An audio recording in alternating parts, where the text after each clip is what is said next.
Brothers, this is Dr. Phil Chavez of the Men's Academy. Right now, I'm about 10-15 miles east of downtown Los Angeles in a town called Montebello, where is found the Armenian Martyrs Memorial Monument.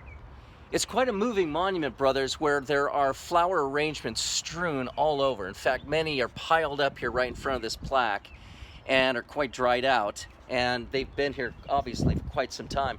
But in any case, in the monument, brothers, it's about 5-6 stories tall, suspended, or rather hung by 8 pillars.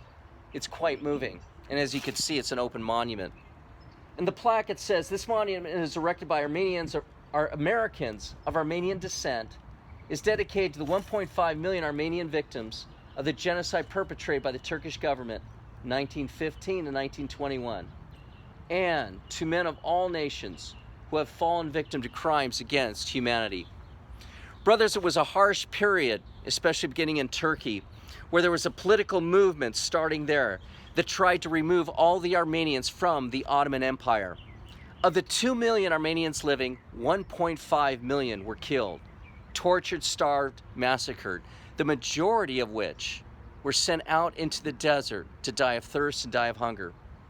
Many were forcibly removed from Armenian Anatolia to Syria, many of whom still exist or live in a diaspora today. Brothers, many nations refuse to acknowledge this genocide, even the United States and the United Nations.